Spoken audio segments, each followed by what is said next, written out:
Lisa Briggs from the Bruce Company taking your calls at 270-9933. Happy New Year to you. Happy New Year to you as well. A little flowers to brighten up the house. Flowers to brighten. Now that the tree is gone and you put all the decorations away, your house probably looks a little drab. Right. Time to get some flowers. So we've got some primrose, come in all kinds of colors. We have lipstick plant. This is the goldfish variety with little orange calla lilies. I love the foliage on that. Yeah, beautiful. it's super shiny.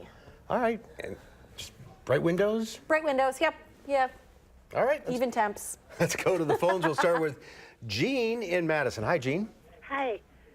What's your question? How much sun do poinsettia plants need? I have mine in a living room with no sun. I can move it to a sunny window. Does it need full sun or partial sun or what? Jean, they need a really high light, but they also like a warmer temperature. So you're going to want to put it in the sunniest place in your house, but not right up against the window because it tends to be a little chilly there. Oh, okay. All right. All right, thank you. Can you put them outside?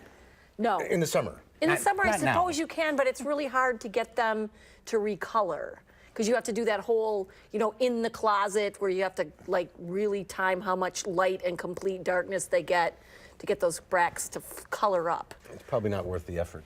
I don't think so. But some people some people get really into that and they want to, have the bragging rights that they got their poinsettias to come back. So. Yeah, and the leaves, those are not the flowers, the red leaves. Right, the little flowers are the little yellow ones, and the red are bracts. All right, let's go to Suzanne in Madison. Hi, Suzanne. Hi. Hi, what's your question? I have a lipstick plant, or had a lipstick plant. It slowly died. Okay. I have two existing leaves, and a new shoot is coming up. What did I do wrong? Too much light, not enough, whatever. Like this one here? Well, Yes. the lipstick plant has a little bit bigger leaf than the goldfish. They're Okay. related. They do like a highlight, Suzanne. They also, you want to make sure that they dry between watering, so be careful that you didn't let it get too wet.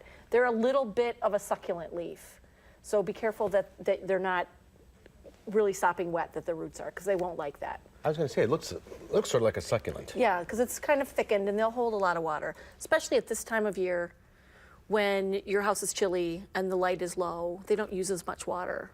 And you shouldn't fertilize this time of year Not either. at this time of year, no. Really? Why is Really. that? Why is that? Well, because the plants are kind of dormant right now. They're not actively growing, and so they don't really need all that fertilizer or extra moisture either. Mary in Richland Center, go ahead. Hi, I have a couple hibiscus plants. I bring them in every year, and they tend to lose most of their leaves. They sometimes still flower, but they lose a lot of leaves. They get yellow. Am I watering them too much if they're turning yellow? Mary, that's really typical when you bring them inside. If you've had them out in the summer where the light is super high, they're just not getting enough light in the house, even in your sunniest window.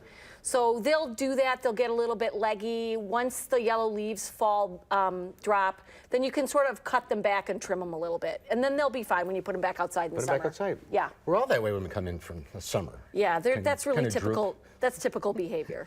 All right, Lisa. Thank you. Thank you, everyone, for calling in. If you're on the line, Lisa, we'll talk to you off the air. We'll see you next time.